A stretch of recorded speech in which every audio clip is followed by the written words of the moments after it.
আব্দুল মুক্তাদির আমাদের মধ্যে উপস্থিত হয়েছেন। উনাকে মাল্লিছড়া চা বাগানের পক্ষ থেকে আন্তরিক অভিনন্দন ও শুভেচ্ছা। আমার সামনে উপস্থিত আমার দাদা এবং মা বই নকল আদাব। যেন ড্রেনেজ সমস্যা আছে এগুলো ড্রেনেজের ব্যবস্থা হইব, যেন ফানির সমস্যা আছে ইনশাল্লাহ এগুলো ফানির সমস্যার সমাধান হইব। সময়ের লগে লগে বাগানের ইনকাম বাড়ানি লাগে কিছু ব্যবস্থা নেওয়া উচিত আছে, এগুলো নেওয়া হয়েছে না। আমরা কিছু পরিকল্পনা করছি।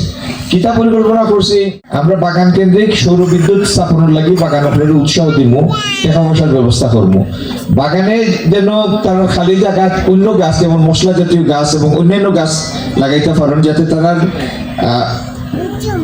ইনকাম বাড়ে, এই সমস্ত ব্যবস্থা হইব ইনশাল্লাহ। এটার লাগে আমরা তাদের উৎসাহ দিব, প্রয়োজনে ঋণ দেব।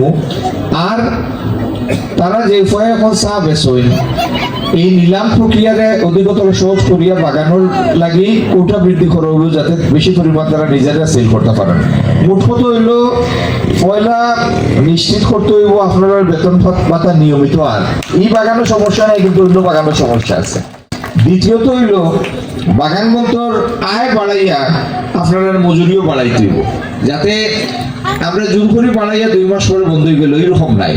বাগানোর আয় বাড়াইয়া যদি আপনার লগে মজুরিও বাড়ে তাহলে এটা চলতে থাকবো, এটা থেকে দেখবেন আর ফিরতে পারতাম না, ঠিক না নেই? যেন একটা নির্দিষ্ট সংখ্যক ছাত্রছাত্রী থাকে যাতে পড়া বোঝার মতো অবস্থা হয়। তারপরে তারা যদি উপরের ক্লাসও আরো বেশি টিউশনের দরকার হয় বা আরো সাপোর্টের দরকার হয়, এই সাপোর্ট কোন কিলা দেওয়া যায় এখন তোর বিষয়টা আমরা ব্যবস্থা করবো, এগুলো আমরা কাম করব। আর আমরা মেয়েরার নিরাপত্তা, আপনারা আওয়া যাওয়ার পথে চলাফেরার পথে যেন আপনারা সম্পূর্ণ নিরাপদ অনুভব করেন, কোনো হয়রানির শিকার না হয়, এটা হইব আমরা সব থেকে বড় অগ্রাধিকার। আমরা এমন একটা সমাজ চাই, এমন একটা চা বাগান কেন্দ্রিক এমন একটা পরিবেশ চাই যেন আমরা মেয়েরা সম্পূর্ণ নিরাপদ, কোনো হয়রানির শিকার হয় না, কোনোভাবে নিগৃহীত হয় না।